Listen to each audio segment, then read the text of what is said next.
నరసింహులుపేట మండలం పెద్దనాగారం గ్రామంలో సర్దార్ సర్వాయి పాపన్న జయంతిని పురస్కరించుకుని అమరులు యాది కార్యక్రమాన్ని నిర్వహించారు.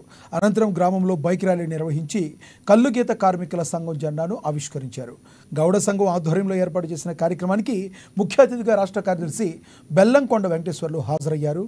గీత కార్మికుల సమస్యల పరిష్కారం కోసం అమరుల పోరాటాలను స్ఫూర్తిగా తీసుకుని ఉద్యమాలు చేయాలని పిలుపునిచ్చారు.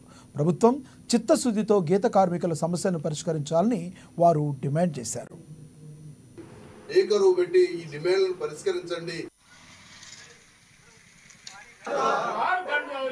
గులాంగిరి చేసే దొరలు భూస్వాములు చేస్తున్న ఇబ్బందులకి వేలం పాటలకి వ్యతిరేకంగా మహాసభ జరపడం, ఆంధ్ర రాష్ట్రంలో బ్రిటిష్ వాళ్ళు ఇబ్బందులు పెడుతున్నారు.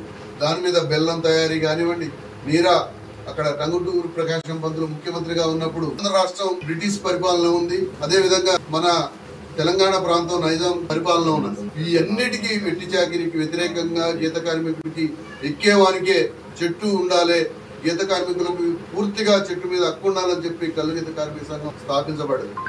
ఆ రోజు నుంచి ఇప్పటి వరకు ఒక్కవోని ధైర్యంతో అన్ని రాజకీయ పార్టీల వెనకాల ఉన్న నాయకత్వాన్ని కలుపుకొని కల్లుగీత కార్మికులను కలుపుకొని ఏ సమస్య ఉన్నా పార్టీలకు అతీతంగా కల్లుగీత కార్మిక సంఘం రాష్ట్ర ప్రభుత్వం ఏ పార్టీ అధికారంలో ఉన్నా మన సమస్యలు పరిష్కరించాలని ఆ రోజు సొసైటీలు కావాలి, చెట్టు మీద పూర్తి హక్కు కావాలి, ఏ